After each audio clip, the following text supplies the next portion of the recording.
BigBarrBaby, man. How you doing? Good evening, man. You know what it is. Cup always muddy. Today we're gonna be talking about Reggie Wright, and we're gonna be talking about Puff Daddy. I know it seems like I've beaten a dead horse here with Puff Daddy, but I really don't like the way that he's being slandered. It seemed like in the beginning it was just not fun and games, but it was just like okay, Cassie and Puff Daddy's history of being a nefarious individual. But now it seems like everybody's just coming out the woodwork, bombarding him with civil suits and he did this, he did that, he did this, he did that. But there's no concrete evidence or no concrete information. Uh, so I'm a little abhorrent at how the judges and the law is treating Puffy, and they saying he's on some sort of suicide watch. He's in a room with no clothes on. He refuses to eat. So let's see what this guy has to say. Matter of fact, this guy's Reggie Wright, and he did a lot of nefarious stuff himself. He's not all the way clean himself, but let's get straight to it and let's see what they're saying.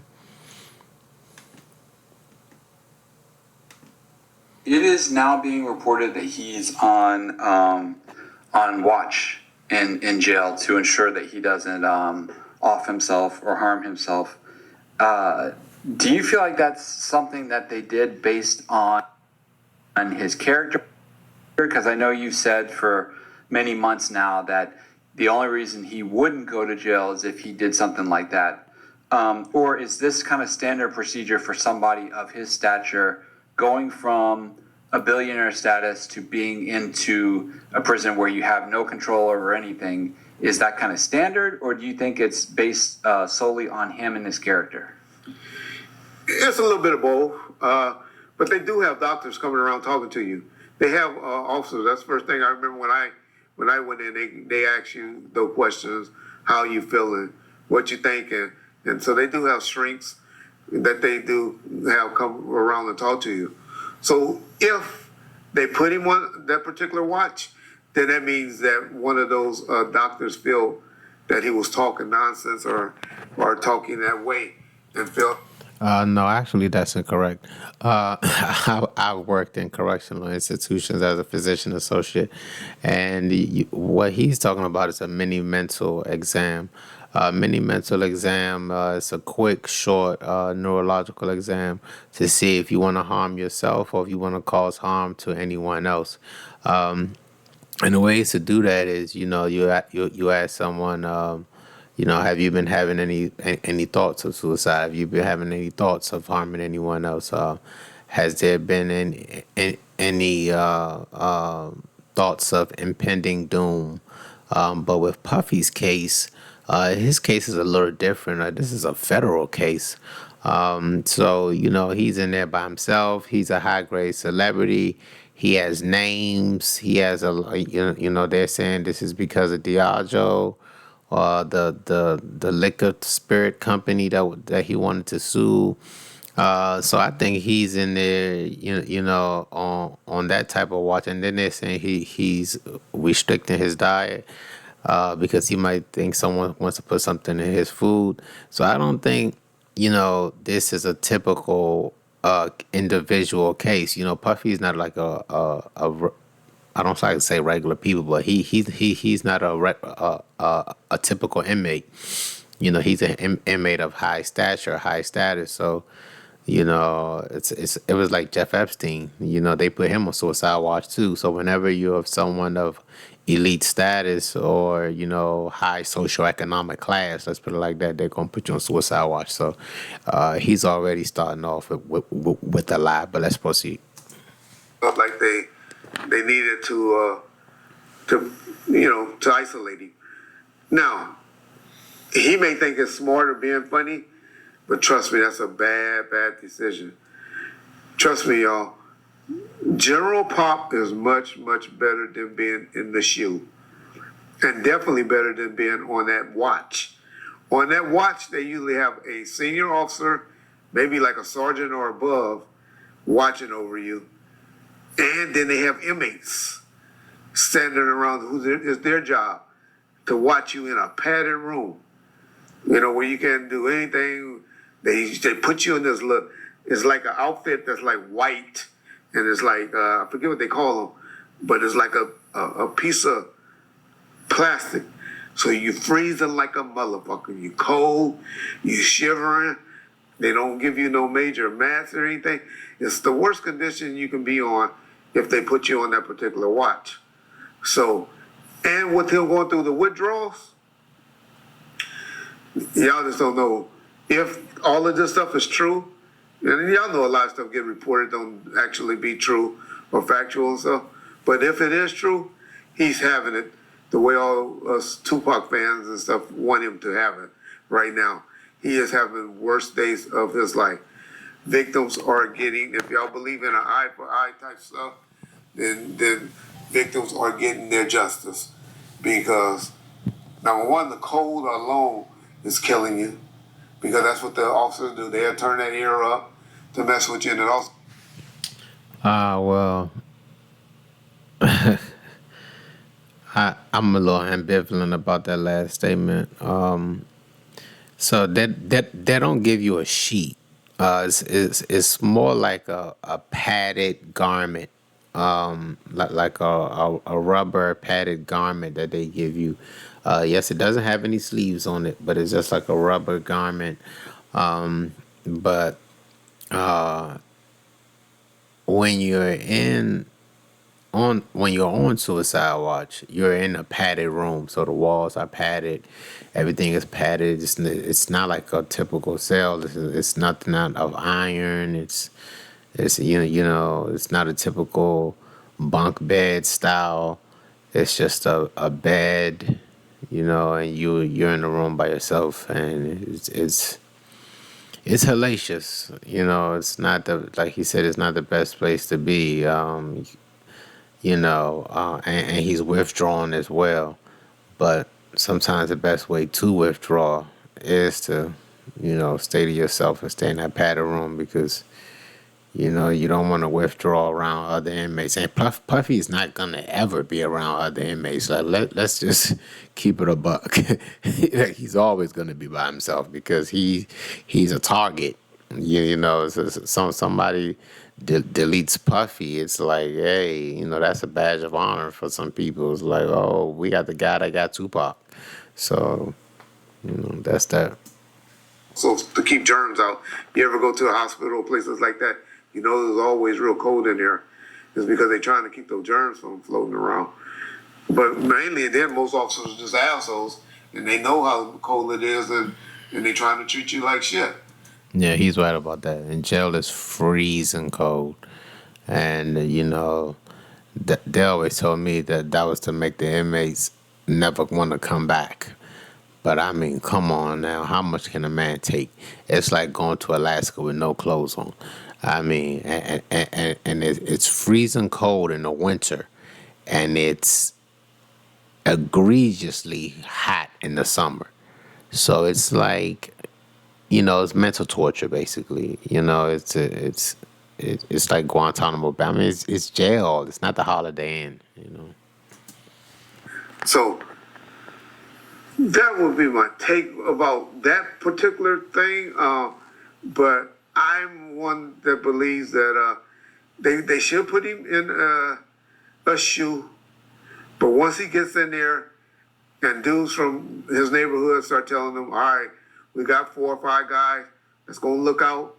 You're going to look out, and they feel that they got enough people, they got enough money on people's books and stuff like that to look out for him, then he going to be all right. He going to be all right. Now, him personally not going to feel like going that route until everything start happening. Y'all got to remember, they put on that indictment a charge where they can make it a criminal enterprise, where they try to take all his money. I always make little quacks about Suge and all of that, but I was just telling somebody the other day, I give Suge a pass for how he was acting. I think it was White 100, because he was talking about how he was doing this and doing it. I said, I give him a pass for that smoking and drinking a lot and all of that, because the stress of losing $100 million company and worth and all of that. We don't know how that feels.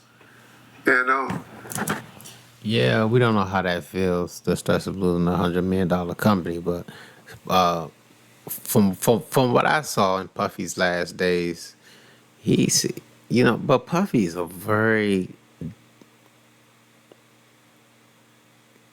very like duplicitous type of guy. Like one minute he's saying, "Oh, love, love, love." All of us African Americans need to come together, and instead of just being a face of Ciroc, he wanted to own the company, or instead of being a face of that Diego, what was that? That tequila? I don't know the name. I never bought any of his product because it's like, you're buying something that from someone else that is owned by someone else. But the company Diablo says that they're like a $40 billion company. That Puffy was trying to go against. I don't know if that has anything to do with this case. That's just conjecture. However, yeah, I mean, with music, the drugs always go hand in hand with music. I mean, we started seeing Puffy smoking, Mary to Joanna at the end of like the last 3 or 4 years. I was like, I didn't know Puffy smoked weed. Like he was doing it conspicuously as well. So, and who knows what he was putting inside there. Maybe it was baby, or maybe that he was lacing it with, but no, I was being facetious. But uh, no, he's just in a bad situation. But one thing Puffy did do that I found rather astonishing was that he had a house in Miami on Star Island, a mansion or estate, whatever they call it, that he paid $38 million on, and then in the last few weeks before they came and got him, Puffy just paid off the house, paid off the extra 12 million, and that was so he could prepare and you know put up a $50 million bond for his release. But the federal government, the judge on his case, declined the $50 million bond, and declined the fact that Puffy was going to turn in his passport. Puffy said, "I just want to be able to travel from Miami to my house in L.A. and here's 50 million." Like 50 million is a lot of money. A million is a lot of money. 500,000 is a lot of money. 100,000 is a lot of. 10,000 is a lot of money. Like let's just be honest here, guys. You know, but for a federal judge to decline $50 million just for you to fight a case from the outside, they don't want your money. This is a new Jim Crow. We talking about financial slavery. They want your body. And so, y'all got to remember, Puffy was almost at least 500 million strong. Worth that, people say a billionaire. I don't believe that, but he had enough money. I mean, he was probably a billionaire in assets. You don't have to have a $1 billion in liquid, but I'm sure Puffy was definitely a billionaire in assets. Like Puffy would say, we're all illusions of inclusion. And I would try to break that down. What is an illusion of inclusion? And I think he was saying that they're saying that we have all these black billionaires, but they're including us in the billionaire boy status bracket, but it's an illusion. We're not really, like, you can't go into your bank and take out $1 billion. It's like $1 billion, uh, net worth, with all your assets and everything you own. So it may come up to $1 billion, but it's not really like you have $1 billion that you can just go to the bank, and, you know, and take out. But still a lot of money. I mean, that's lottery ticket money. You give me $1 billion, I'm gonna get my whole facial features reconstructed. Real talk. The goal to start losing that and not to be able to touch that, and to get to that, that plays a part on you guys. The lawyer going to drain you out of that. Y'all going to be hearing about a lot of assets and Puffy poor daughters that just knew they had a great life ahead of themselves and all them, the twins and people like that, and his sons Justin and then Wolf's son and Al B. Shore's son. They all life is about to change, and when you see the disappointment in them when they stand you and his mom, I'm sure she going to start having some health conditions that she never had. When you see that those people and they coming up there visiting you and all of that, that's what's going to eat him up. And that's when you have to worry about him not being able to face a life and wanting to go to maybe the afterlife. And so, but not at this point. I don't think Puffy's ever gonna want to. Puffy doesn't strike me as someone that'll that'll want to go to the afterlife and commit suicide.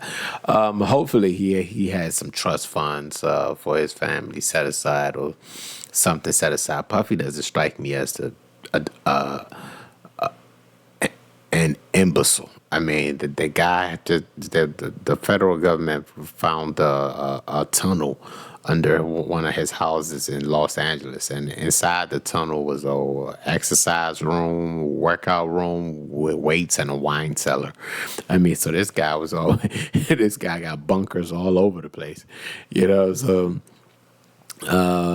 you know, but that's how they do. They bleed you, you know. And I'm starting to see that now. You know, I'm learning with you guys. This is my first time watching this video. Like I said, same thing with Young Thug. You know, they're gonna bleed them. You know, they bleed you financially. That's the new, you know, Jim Crow. You know, they have you spend all this money with lawyers. You know, and it's not just your lawyers that's being paid. You know, some of that money is going to the judge, the bailiffs, the COs, the secretaries, the people that write up the court documents while the judge is speaking. You know. Like that money's being spread around, you know. So, you know, with Young Thug, my only thing is, you know, with him always asking for a mistrial and for the case to be over, like, yeah, you can beat the state. But as soon as you walk out, and we saw this with Gucci Mane years ago, Roderick Davis, as soon as you walk out the state, the federal police come behind you and say, sir, bring it back, baby. Bring it back. We're going to try you in the federal court now. Bring it all back. So you think you've been fighting this case for 3 to 5 years. Now the federal government is going to charge you with the same case again. So that's another, 30, 40, 50 million? Because these guys have 3, 4, 5, 6, 7 lawyers.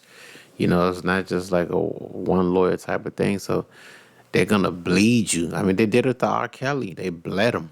You know, until he didn't have any money in his account to fight anybody, to do anything. You know, they bleed you dry. It's just, you know, as a black man, it's scary to me because I know that I could be in that position. You know, even though I don't have that amount of money, but with the money that I have, I could be in that position. You know, so it's scary to me because they can do that to someone that's powerful and as high socioeconomic class as Puffy and R. Kelly and Young Thug. Imagine what they could do to me. You know, so, I mean, they didn't do any of this to Jeff Epstein. They just went and got him and took him straight to jail. And, you know, then the next thing we know, supposedly, he ends up deleted. But we didn't see the autopsy. Did you see the autopsy? I didn't see autopsy.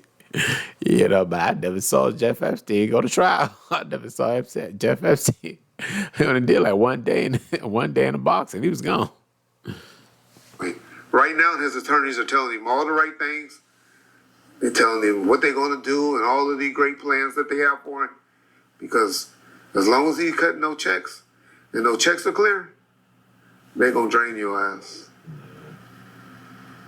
They're going to drain you. And he may go through some because he's going to see it. But you don't get rid of one until you got another one in line. And this is what attorneys know what to do. And this is what they're going to do. They are not your friends. They're there to put their kids through law school or whatever other type of school there is. That's not true for all attorneys.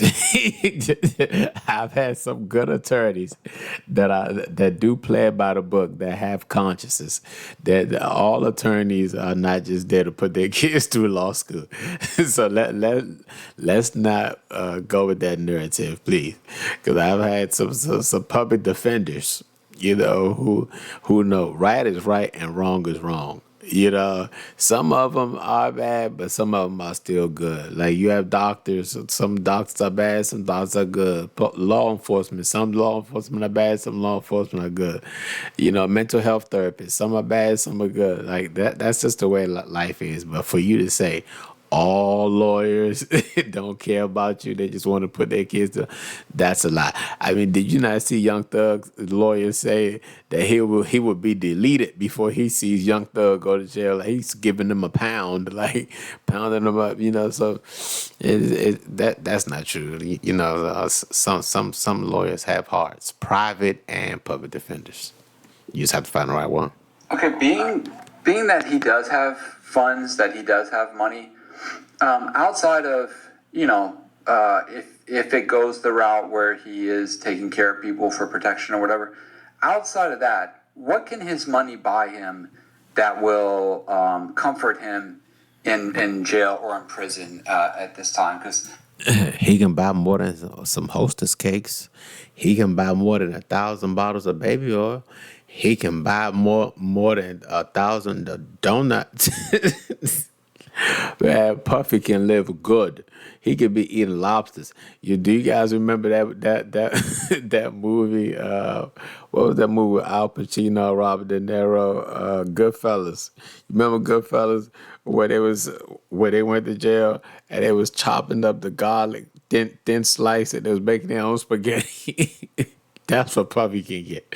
Like those CEOs inside there, like they need money too. Imagine you're a CEO and you're making $50,000 a year. Puffy say, "Here's 50,000. Go get me some Red Lobster. Go get me Ultimate Feast." You're not gonna go get it? I know I will. Like Puffy can live good now. Like correct me if I'm wrong, but until he's convicted, will he stay in jail or in jail? Can you buy things? Can you buy yourself a TV? Can you buy yourself these extra foods? Can you break down a little bit about what he can and can't do for himself with the funds that he has, both where he is now and if he gets convicted later in prison? Yeah. What it cost him to live in prison is nothing compared to what he was used to spending per day, on the streets. Trust me. I mean, dudes who in there are going to move for him for anywhere between $500 to $1,000 a month on their books. And you just have people sending money on the books to people. I mean, that dude that's they call them contracts. That dude that got the cook in there, and they're going to be snitching on each other because they're going to be knowing, shit, Glenn getting $1,000 for cooking for Puffy. Michael getting this just for walking the tracks with him and all that. And they're going to be snitching and trying to get them rolled up and being like, I'm tougher than him. I'm better than him. And so those contracts is going to be big. But if Puffy just put $5,000 a month on niggas' books, that ain't shit to him.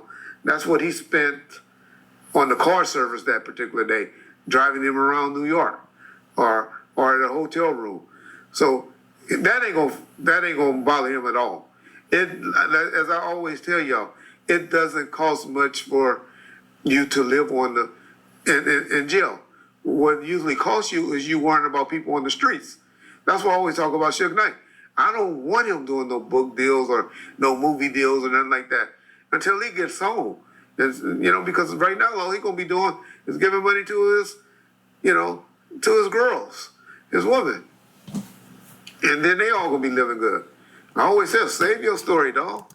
But what do you mean? Like you don't want him doing any book deals right now because all the money is gonna go to his girl and his little kids, and they're gonna be living good.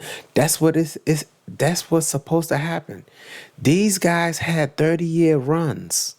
Like in the streets, what's the maximum amount of term, that street ballers get? What, 6 months, a year, maybe two if you're lucky, and then you end up doing 20 years for the 2 years that you did.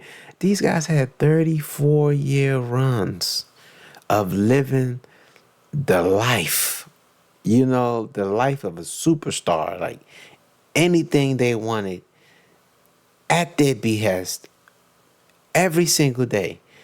You wake up, your day is already planned. Your assistant is there, your chiropractor is there, your massage therapist is there. Someone's running your bath water, your breakfast is ready, your plane is ready. Like, what do you mean? Don't write a book? Like, what? Like, this is what I mean by greed and selfishness. And there should be a level where there's a breaking point to your greed and selfishness. Like, once you have a good run, like 30, come on, bro. It like nothing can supersede that. I've had my run. It was a great life. Now give it to your lady, give it to your daughters. I mean, what you want to wait until you come home? What if you don't make it home? What if Suge Knight doesn't make it home? God forbid he has a heart attack. Like God forbid he gets shanked in the prison. Man, write that book right now, Suge Knight, and send that money to your girl, man. Because we know you stole all Tupac money. Come on, stop playing. Wait till you still got another life. Suge will be out of jail at age 70. He has. Even Puffy, if he gets 20 years, he will be out of jail at age 70. Dude, they say 80, 70 like it's 40 or 50. Who wants to get out of jail at 80, 70? 80, 70, black men don't even make it to see that 80, 70. All that liquor you've been drinking, your pancreas is probably shot. Your liver is probably shot. Kidneys is shot. Who wants to come home at 80, 70? What do you think they're going to do when they come home at 80, 70? Be in the club talking about Ciroc day.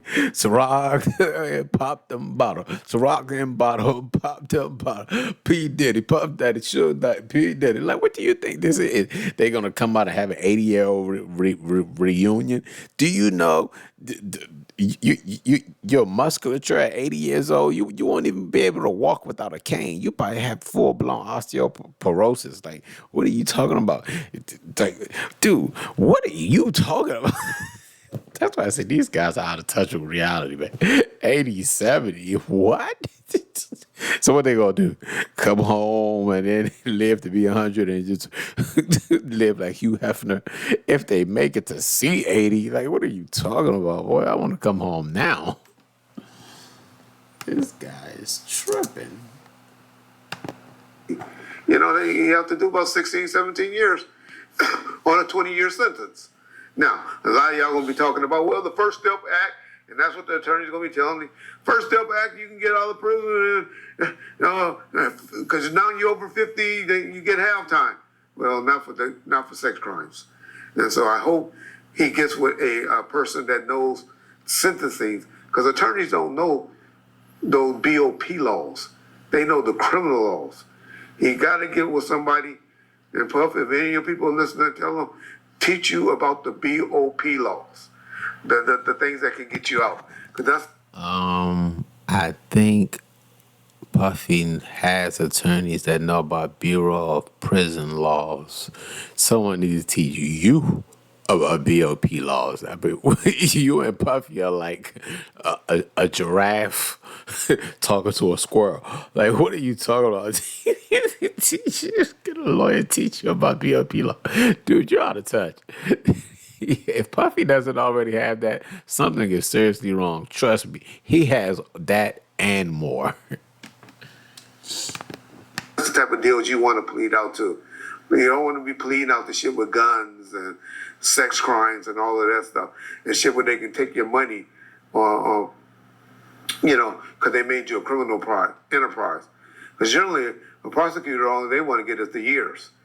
You want to plead out the stuff that where you can save your empire, where you can go to programs and work and get, the First Step Act, the 50% off because you're over 50%, age 50, and not do 85% of your time. Because that's a big difference. 50% of your time versus 85% of your time, that's a big difference. But there's a lot of crimes that you won't be eligible for. That is a big difference, 50% of your time versus 80% of your time. But let's just be honest, Puffy is not taking a plea deal. He's going to trial.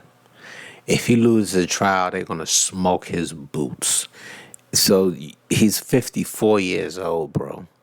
Like, what? What are you talking about? What do you think? Like, they want him. Like, they want him.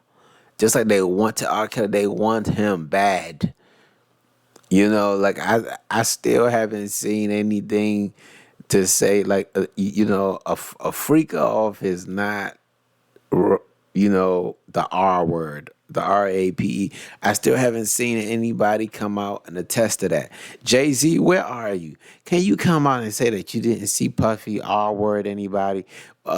Usher, where are you? Like, come on, man.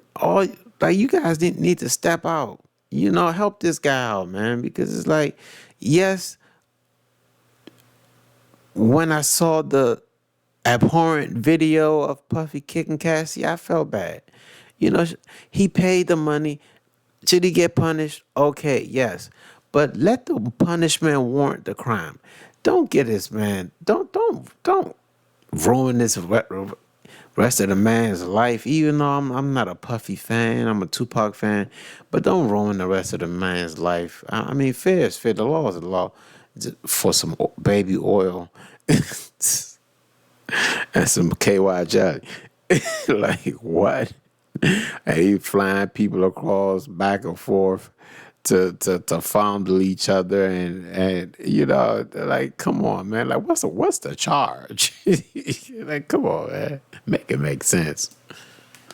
But to answer your question, John, because I know I went away from your question a little bit, is it's not going to cost much for him to live in prison. They will move for him for a lot more. That shot caller, because they got a shot caller, they got a guy that's doing the kitchen, and they're going to have 2 or 3 guys that will walk around with him and go everywhere he goes. That going to look out. So he ain't going to have to put no more than money on the books for about 5 or 6 different people. And I'm telling you, that's cheap. When I was in prison, all they would allow us to do was spend $300 a month for commissary. You're not Puffy. When I first went in, you could spend a little bit more, but then they made it where you can only spend, I think, $50 a week or something like that. So what you do, and then y'all that was looking out for me, that was real close to me, y'all know what y'all was doing, you put money on other dudes' books.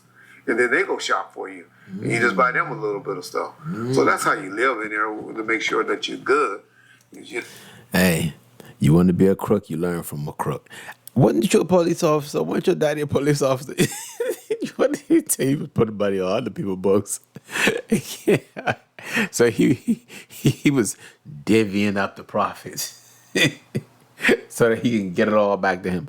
I'm sure he's giving them 10 or 20% off the merger. You give a nigga $100 and tell him, all right, nigga, you buy $50 worth of stuff for me, $50 stuff for you. That's how it generally works. And that's the type of stuff he's going to be doing. He's going to learn and adjust. He's going to get burned by a couple of niggas that's just busters, bitch ass niggas, just like on the streets.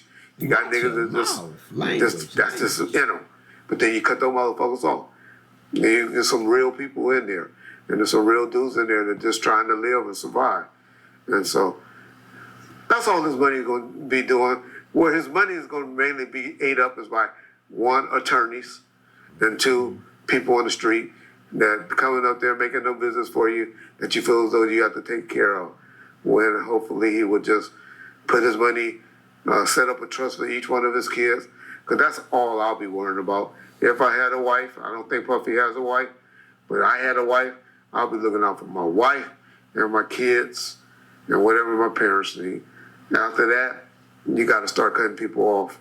You got to start cutting people off. And you need that one assistant or that runner that's going to still do stuff for you and make sure they good. But Well, hey, he was right on that point, right? After a while, you're gonna start having to cut people off. So he was right about that. I mean, right now, I wish Puffy the best. I hope Puffy has good, just a strong mental. I pray that Puffy can do the best he can while he's in there. I know these are troubling times, turbulent times for Puffy. Um, P Diddy, Sean Combs, Young Marshmallow, whatever his name is. But I don't want to see any black man behind bars. I mean, let's just keep it a funky, man. Like, jail ain't made for black men, bro. Like, we get the axe. We get the short end of the stick every time. And it's like, is it better to have had and lost or to have never had at all? But like I said, he had a run. But one thing I know, I can't miss anything I never had. I mean, Puffy was talking that talk before he went to jail. It seemed like he had a strong mind. I just hope he keeps it up. You know. I mean, look at Young Thug. I mean, he walks in court every day smiling with his head up high. I don't think anybody did more lean than him. Oxycodones or Percocets or Xanaxes. I know Puffy wasn't doing the amount of the drugs Young Thug was doing. Cause he had that cup every day, and I know it was mixed with other substances. Look at Rich Homie Quan. They found codeine, Xanax, and fentanyl inside his system. He probably had some liquor inside there too. Who knows? He probably had some GHB or something. Like these guys, man, they're hurting on the inside. It's so weird how we just get to see the side of these guys when they're winning, but we don't get to see the side where they're losing, where everything is a catastrophe, where it's not going as well as they thought it would go. Because there's more to be learned from a lesson or a loss than there is from a win. Like there's some level of victory in defeat. Even though there's agony in a loss. But there's victory and defeat too. So if a lesson can be learned here, I think we should learn it. But they're saying they have more names. So I think people should just start coming out now, because it's like a job. It's like if you're applying to a job and you have a felony on your record or a misdemeanor, it's better to just be forthright and just come out and say it before you get the job, as opposed to just saying no and then letting them find out about it. It's like they'll try to work with you a little bit, and not saying that the feds will work with anybody, because this whatever Puffy's going through, we don't even know what the charges are. It's like conspiracy to throw parties, or like, I don't know. I still don't know yet. So this case is still developing, and there's still going to be more people who are going to be coming into this case, and I just wish Puffy the best. So that's it for me, guys. Make sure you smash the like, please. These talks are long, but it takes time. Very tedious talks. Smash the like, please. Press subscribe, guys. And please share with your friends, man. Tell them the BigBarrBaby is here. BigBarrBaby, #1 podcast, #1 big speaker. Share, like, subscribe. Press the like right now. Press the share right now. Press subscribe right now, baby. Gone. That was